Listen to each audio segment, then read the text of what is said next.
Voilà, messieurs, dames, bonsoir. Alors, on va parler ce soir des lois relatives aux évaluations et consécrations. Pour expliquer en quelques mots, lorsque l'on monte à la Torah et qu'on donne un don, on a déjà parlé qu'il faut toujours dire Bli Neder parce que c'est comme si on promet, on prend sur soi et c'est quelque chose qui est consacré à ce moment-là. Maintenant, qu'est-ce qui se passe si une personne ne dit pas on va donner Chayuro ou quelque chose comme ça? Elle dit, je donne la valeur de ma maison, je donne la valeur de ma chaise, de mon champ, ou de cet animal, etc., ou l'évaluation de ma propre personne. Alors, comment ça marche? Alors, il y a différentes choses à savoir, et ça va être séparé en différentes choses. Par exemple, il y a, ce qu'on va apprendre un petit peu aujourd'hui, c'est l'évaluation d'une personne. Combien vaut une personne lorsqu'elle se promet de se donner elle-même au temple ou à la synagogue? Ou alors, si ce n'est pas par elle-même, le montant pour sa femme, pour ses enfants, pour ses amis. Combien vaut, entre guillemets, le prix d'une personne? Alors, bien sûr, on ne parle pas ici que combien vaut une personne dans le sens où ça vaut tant d'argent. On parle ici dans le sens où on donne la valeur financière d'une personne. Maintenant, on va voir aussi plus tard l'animal, les maisons, les champs, les biens de façon générale. Ce qui a été donné, vous allez apprendre qu'on ne peut pas le vendre tant qu'on n'a pas donné cet argent au temple. C'est-à-dire qu'en fait, on le bloque d'une certaine façon et on ne peut pas non plus le racheter. Et on va voir après dans quel cas. La première chose qu'on doit savoir dans ce premier chapitre, c'est que quand on donne l'évaluation de quelque chose, c'est un vœu. Comme je vous ai expliqué, quand on est à la Torah et qu'on prend sur soi, si on a dit tant d'euros ou si on a dit la chaise ou autre, je vois la... Ouais. Alors, donc quand on dit quelque chose, il faut vraiment faire attention parce que c'est un vœu. Donc après, Hachem va poser la question, où ça en est? C'est très important donc de faire très attention. Il ne faut pas profaner sa parole, il ne faut pas tarder à l'accomplir, et il faut le faire très rapidement. Maintenant, la première base, comme je vous ai dit aujourd'hui, on va apprendre la valeur fixée par la Torah, combien vaut une personne. Et lorsque ça a été fixé par la Torah, on donne ni moins ni plus. Alors, comment ça se passe si un enfant, c'est-à-dire qu'une personne, elle vient et dit, je donne la valeur de ce bébé. Ce bébé n'a même pas 30 jours encore. Alors, il n'y a pas de valeur qui a été fixée par la Torah. Donc, c'est lui qui va choisir. Par contre, si une personne dit, je donne la valeur de ce bébé qui a déjà 31 jours, là, sans le savoir, sans y avoir pensé, il s'engage à donner la valeur que la Torah aura fixée pour cet enfant de 31 jours. La même chose s'il dit de cet ustensile, etc., etc., à partir du moment où une valeur a été fixée, on se doit de donner cette valeur. Alors, c'est quoi la valeur d'un enfant de plus de 31 jours? C'est 5 cycles, 5 pièces. Pour une fille, ce sera 3 cycles. Dès la 6e année, jusqu'à l'âge de 20 ans, c'est pour un homme 20 cycles, pour une femme 10 cycles. À partir de la 21e année, jusqu'à 60 ans, un homme c'est 50 cycles, une femme c'est 30 cycles. À partir de la 61e année, même s'il vit jusqu'à 300 ans, ce sera toujours 15 cycles pour un homme et 10 cycles pour une femme. Pourquoi c'est fixé de cette façon? Vous allez dire c'est très macho pour les hommes, les femmes, etc. Tout simplement parce qu'on doit évaluer ce qu'il pourrait, entre guillemets, amener à la maison comme argent en allant travailler. Que ce soit dans le champ, en tant que physique, etc., etc. Qu'est-ce qu'il pourrait faire comme mitzvah qui pourrait amener aussi de retour quelque chose? Étant donné qu'un homme a plus de mitzvot à faire qu'une femme, donc le retour sur, entre guillemets, investissement, il est de temps. Étant donné que le travail qui est fait généralement de façon physique plus lourd, plus dur, on parle toujours de façon générale, parce qu'il y a toujours des femmes qui font plus, etc. Mais de façon générale, c'est eux qui vont faire le travail le plus difficile. Et donc, le retour sera sur investissement aussi. C'est pour cela que le taux est un peu différent. Alors, quand on dit tant de jours, c'est vraiment jour pour jour à partir du jour de la naissance. Quand on parle d'argent de cycle, on parle de cycle sacré mentionné dans la Torah. Par exemple, pour vous donner une idée, les 5 pièces d'argent qu'on doit donner pour racheter son enfant au Cohen lorsqu'il y a le Pidyon Amen, le rachat du premier-né, c'est plus ou moins 100 euros. Donc, quand on dit ici des cycles, ça peut coûter cher. Donc, il ne faut pas juste dire c'est 5 pièces, ce n'est pas 5 euros, c'est vraiment beaucoup plus que ça. Il y a aussi d'autres choses qui sont fixées dans la Torah, à part l'évaluation des personnes, que vous allez apprendre après. Il y a aussi le poids. Par exemple, le poids des grains d'orge en argent pur, combien c'est? Est-ce que c'est plus? Est-ce que c'est égal? Alors maintenant, la question qu'on va poser aujourd'hui, c'est un tumtum ou un androgyne. Un tumtum, c'est une personne qui est ou garçon ou fille, on n'arrive pas à savoir. Un androgyne, c'est qu'il y a les deux. Étant donné qu'on ne sait pas trop, en fin de compte, si c'est un garçon ou une fille, donc il n'a ni toutes les obligations d'une femme, ni les obligations de l'homme, il est un peu entre les deux, donc il est un petit peu embêté parce qu'on ne sait pas quelle est la valeur fixée. Dans ces cas-là, il n'a pas d'obligation à donner quelque chose à part ce que lui voudra bien donner. Parce qu'on ne peut pas lui obliger de donner quelque chose que la Torah n'a pas fixé. Maintenant, le prix, entre guillemets, de ce qu'un non-juif peut amener dans le monde en tant que mitzvot n'est pas la même que ce qu'un juif peut amener. Et donc, c'est pour cela que lorsqu'une personne va dire « je donne la valeur de tel non-juif en tant que vœu », alors il va devoir payer ce que la Torah va fixer. Par contre, le non-juif ne peut pas prendre lui ce même vœu. C'est-à-dire qu'on ne va pas l'obliger à payer quelque chose si lui-même il dit « je donne ma propre valeur au temple ». Parce que c'est lui qui va, à ce moment-là, juger sa propre valeur. Par contre, pour un juif qui va dire ça sur un non-juif, là, la Torah va nous donner des chiffres. Alors, si on parle ici d'un esclave cananéen, étant donné que lui-même, il est un petit peu juif dans le sens où il travaille avec les juifs, et donc il a fait une petite conversion, même si elle n'est pas totale, et surtout que s'il est racheté ou après avoir été racheté, etc., il peut devenir juif en finissant sa conversion, donc il va payer la valeur dont il a fait le vœu à ce moment-là.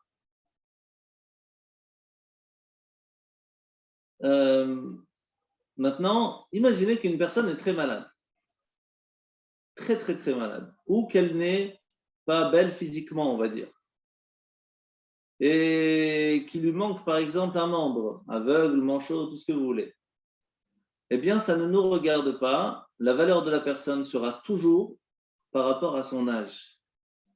Par rapport à son âge, il a une certaine valeur, même si en fin de compte, il ne peut pas tout faire, puisqu'il n'a pas cette possibilité, étant donné qu'il est malade ou qu'il lui manque un œil, etc. Quand même, la valeur de la personne sera faite par son âge. Alors,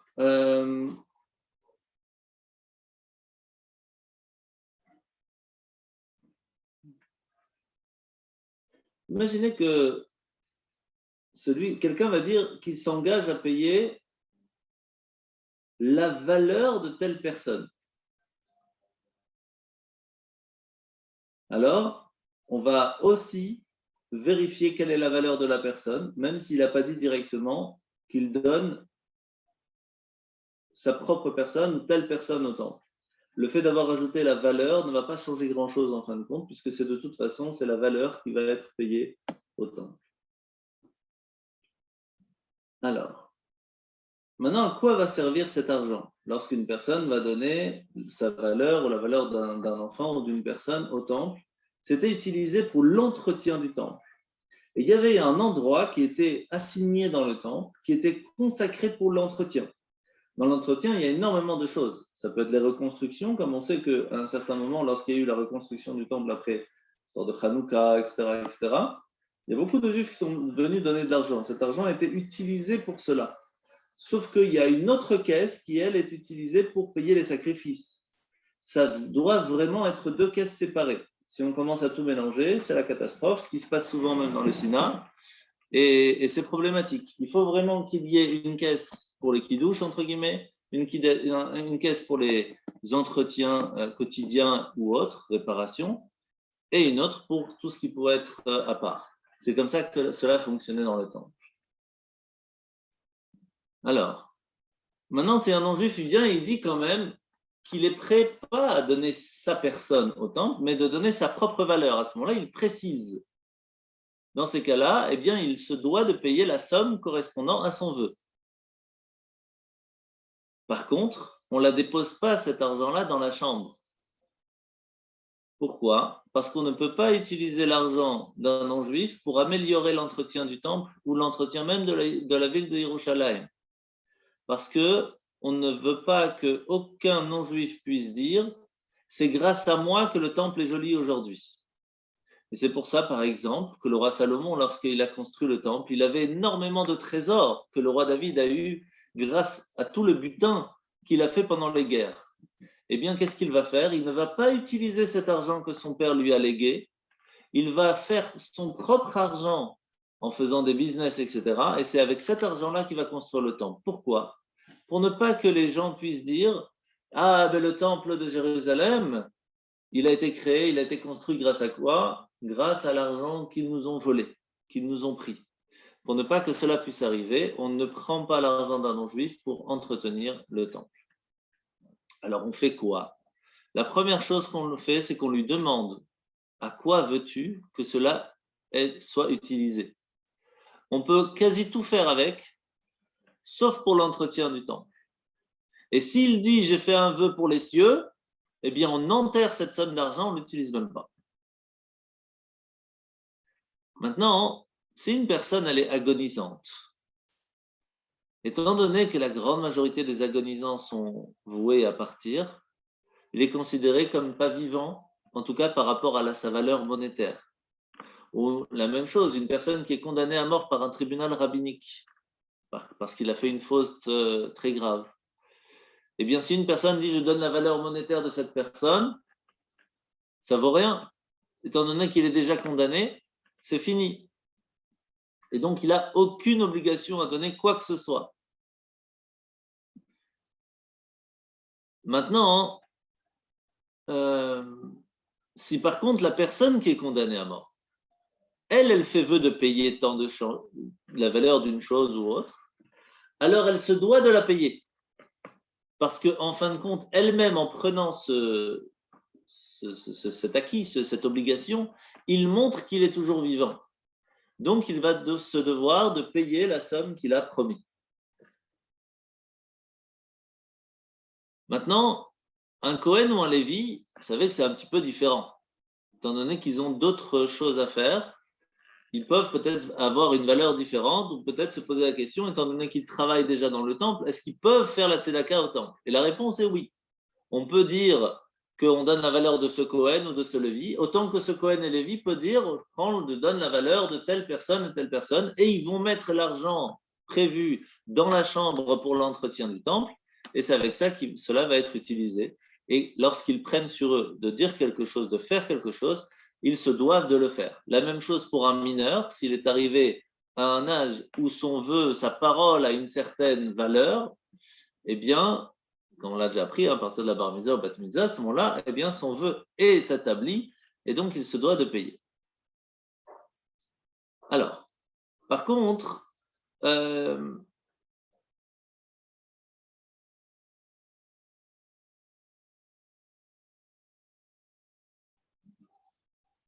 oui, juste à savoir, bon, c'était plutôt logique, mais imaginez une personne qui dit « je donne ta valeur au temple » et que lui, il a 20 ans, mais celui qui a parlé, il a 60 ans, c'est pas parce qu'il a 60 ans qu'il va devoir payer son propre âge. Il va devoir payer l'âge de la personne à qui il a promis la valeur. Donc, il va payer la valeur de quelqu'un de 20 ans. Si la personne de 20 ans dit « je donne la valeur de quelqu'un de 60 ans », alors il va payer la valeur de quelqu'un de 60 ans, même si lui-même il a 20 ans. Parce que ses paroles étaient de donner la valeur de telle personne et pas de soi-même. Alors maintenant, est-ce que on peut enlever un vœu? Une personne qui a dit « je donne la valeur de temps », et qu'en fin de compte, il n'a pas. Il voit que s'il fait ça, il est en faillite. Est-ce qu'il peut aller demander à 3 sages de faire Atarat Nedarim? Oui, dans un cas comme ça, où il va devant 3 rabbinim et que les Bravanim lui posent la question aussi, maintenant que tu t'es rendu compte du fait que ce n'est pas possible pour toi de le payer, est-ce que, en sachant ce que tu sais aujourd'hui, tu aurais pris sur toi ce vœu ou pas? S'il répond non, alors ils peuvent lui annuler ce vœu. La même chose, quand on dit de faire un vœu, ça doit être fait par la parole. Une personne qui a que dans la tête ou que dans le cœur, ce n'est pas suffisant. Et donc le vœu n'aura pas aucun impact tant qu'il ne l'aura pas dit par la bouche. Alors maintenant,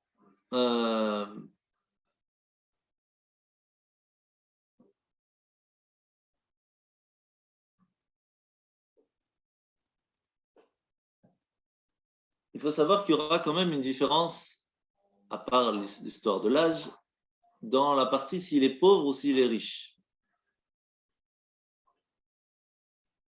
Alors c'est un peu compliqué parce que ce n'est pas marqué ici quelle va être la valeur différente ou pas. Mais il faut savoir que ça existe. Une personne qui n'a pas beaucoup d'argent va devoir payer un peu moins qu'une personne qui en a plus. En tout cas, savoir que lorsqu'une personne ne précise pas, simplement elle précise qu'elle donne la valeur de telle personne, si la personne est pauvre, il y aura peut-être moins ou plus. Maintenant, une personne qui va dire qu'elle s'engage à payer sa valeur fixée par la Torah. Puis il dit, il s'engage à payer sa propre valeur fixée par la Torah. Et il répète encore. Ben, chaque fois qu'il répète, c'est un autre vœu. Donc il va payer plusieurs fois. Donc on a intérêt à faire attention quand on dit quelque chose et pas répéter 50 fois. Parce que ça peut coûter cher dans ce cas-là.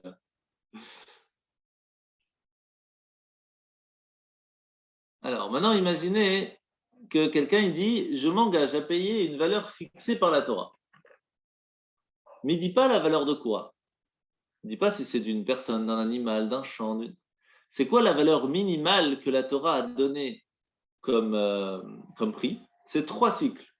Donc une personne qui dit « Je m'engage à payer une valeur fixée par la Torah, quelle qu'elle soit », ce minimum qu'il doit donner, c'est 3 cycles. Maintenant, si quelqu'un s'engage à payer une valeur fixée par la Torah, il dit par exemple sa propre valeur ou autre chose, et que quelques temps plus tard, il n'a pas eu le temps de payer et qu'il part de ce monde. Qu'est-ce qui se passe? Est-ce que les héritiers doivent payer cela ou pas?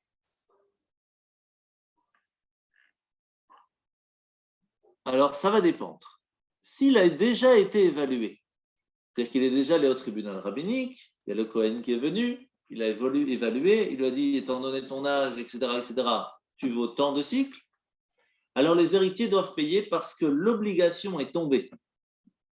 Mais si par contre, le Cohen au tribunal rabbinique n'a pas donné sa valeur concrète, alors ils n'ont rien à payer parce qu'on ne peut plus aujourd'hui évaluer puisqu'il n'est plus présent.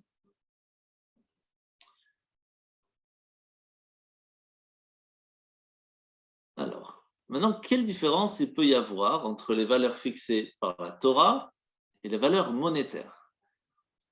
C'est quoi la différence? Vous allez le voir plusieurs fois plus tard. La valeur fixée par la Torah, c'est marqué clair dans la Torah, comme on l'a appris aujourd'hui. Celui qui a avant 30 jours, il n'y a pas d'obligation. À partir de 31 jours, c'est 5 cycles, etc., etc. Maintenant, si une personne, elle s'engage à payer la valeur monétaire d'une personne, la valeur monétaire d'une personne est obligée d'être payée que s'il est vivant. Ce qui veut dire qu'il y aura une grande différence si une personne elle dit « je donne ma propre valeur fixée par la Torah » et que ça a été fixé par le tribunal combien il va devoir payer. Les héritiers se doivent de payer. Par contre, s'il dit qu'il donne sa propre valeur monétaire, le moment où arriver à payer, les héritiers disent « mais ça ne vaut plus rien maintenant, il n'est plus présent ». Donc peut-être ça valait quelque chose avant, mais aujourd'hui non. Et donc, étant donné qu'un n'a pas de valeur monétaire, eh bien, ils n'auront pas, les héritiers, à donner aucune valeur, aucun argent. Voilà pour ce soir. Est-ce que vous avez des questions? Rabbi, est-ce que vous pouvez nous expliquer dans quel cadre rentre ce type de vœu? Parce que On a vu qu'il y avait, par exemple, les corbanotes pour le remerciement, pour les fautes, etc. Il y avait le maaser pour les prélèvements. Il Mhm. y avait le cycle qu'on donnait aussi pour le temple.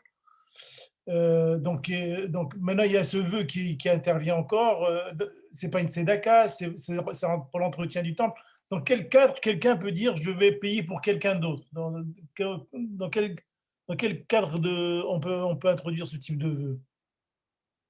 Ah, ça peut être tous les jours. Généralement, c'était des choses qui étaient faites quand quelqu'un il a eu une bonne nouvelle, il vient d'avoir un enfant, ça a bien poussé dans son champ, il est monté à la Torah.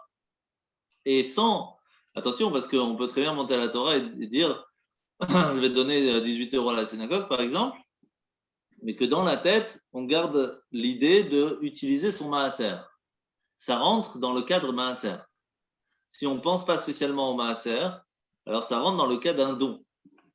Alors là, D'accord. c'est de là qu'on parle. Un don qui n'a rien à voir avec ce qu'on est déjà obligé de donner, de toute façon, de l'argent qu'on a reçu. Et là, c'est la même chose. Vous vous réveillez un matin, vous êtes bien content, tout s'est bien passé, vous avez eu des bonnes nouvelles. Allez, on va donner la valeur de la maison, on va la donner au temple. Et il faut donner la valeur de la maison au temple. D'accord. Bien, merci. Avec plaisir. Alors, on a la question, est-ce que le vœu d'un non-juif qui s'engagerait à payer une somme pour, disons, l'entretien ou une partie de construction d'une synagogue de jour peut être utilisé? C'est une excellente question. Il y en a qui préfèrent ne pas utiliser, mais en soi, il n'y a pas d'interdiction. Parce que cette interdiction-là a été faite que pour le temple. Mais il faut savoir qu'il y a des rabbinim qui ne prennent de l'argent d'une personne seulement si elle-même, en tout cas je parle pour la construction, pour l'entretien ou l'achat de nouveaux meubles, etc., d'une synagogue ou d'une yeshiva, que d'une personne qui est apte à y vivre dedans. Comme par exemple, c'est déjà arrivé plusieurs histoires où il y avait une personne qui avait de l'argent qui était malhonnête et qui était venu voir un très grand rave en Israël en lui disant je voudrais faire un grand don à la synagogue, à la yeshiva. Et il a dit je ne veux pas de ton argent, il ne sent pas bon. Bon, c'est un grand rave, hein, et il s'est dit je vais passer par derrière, je vais m'arranger autrement. Il est parti voir le gaba, il a dit t'as vu les armoires, ils sont fatigués, ils sont pas bien. Je te donne, achète des nouvelles, je m'occupe, je paye. Donc lui, il était très content. Le gaba, il connaissait pas l'histoire, donc il va acheter des nouvelles armoires et les installe et tout. Le rave, le lendemain, il rentre, il est à la porte et il dit il y a quelque chose qui ne va pas ici. Il fait comme ça, il regarde d'où viennent ces armoires. Il dit, on les a achetées hier. Il dit sortez-moi tout ça d'ici. En quelques secondes, les Bachourem, ils ont tout pris, ils ont sorti les armoires, c'était fini. Pour vous donner comment il faut faire attention aussi à ce qu'on reçoit et comment on l'utilise. On ne fait pas non plus ce qu'on veut comme on veut. Après, tout ça reste encore dans l'idée où on peut savoir si c'est malhonnête, si c'est pas malhonnête, etc. En tout cas, si on sait à 100% que c'est de l'argent qui n'est pas propre, on ne prend pas ni pour une synagogue ni pour une yeshiva, Malgré qu'il soit juif. malgré qu'il soit juif. Parce que c'est l'argent le problème ici, c'est pas la personne. D'accord. Merci, Arabe. Juste une question. Au début, vous étiez en train d'expliquer si le garçon, ou si l'enfant n'est pas ni garçon ni fille.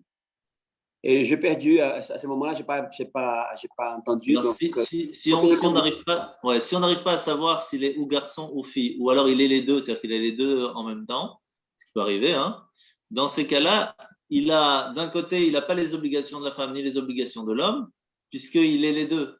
Donc, il n'a pas la même valeur monétaire. La Torah n'a pas donné une valeur fixe pour telle personne. Donc, la personne qui prend sur lui de donner la valeur de cette personne-là n'a pas d'obligation toranique à donner une valeur fixe. Il donne ce qu'il veut. Parce qu'il n'y a rien qui a été fixé. Mais ça ne serait pas plus juste de considérer qu'il est deux, donc il paye le valeur de Non, chaque. parce que quelqu'un qui est à moitié femme ne va pas mettre les téphilines. Donc, il n'a pas les mêmes obligations. Et la même chose, il y a des choses que les deux peuvent faire. Hein. Par exemple, l'homme et la femme ont les deux l'obligation d'allumer les bougies de Shabbat. Donc, quoi qu'il se passe, il aura cette obligation parce que c'est homme et femme en même temps. Mais il y a des choses que c'est que l'homme, il y a des choses que c'est que la femme. Ces parties-là, il ne pourra faire ni l'un ni l'autre. OK. Merci. Il ne peut pas compter dans un minyan, par exemple. Très embêtant. Merci, Rav. Oui, Rabbi, je peux ajouter une question? Bien sûr.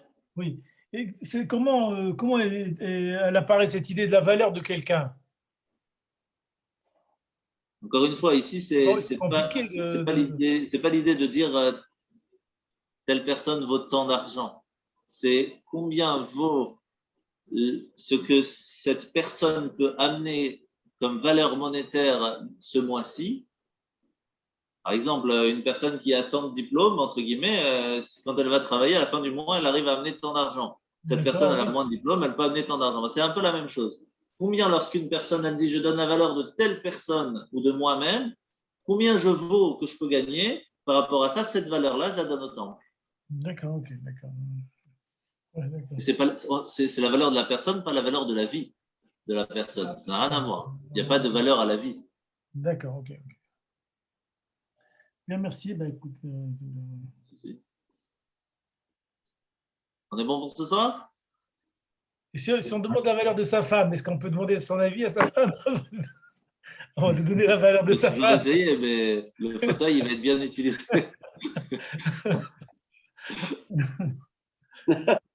Merci beaucoup. Razak, bonne soirée. Bonne soirée, merci beaucoup. Razak. Merci. Bonne Bonne soirée, au revoir. Voilà. Bonsoir tout le monde.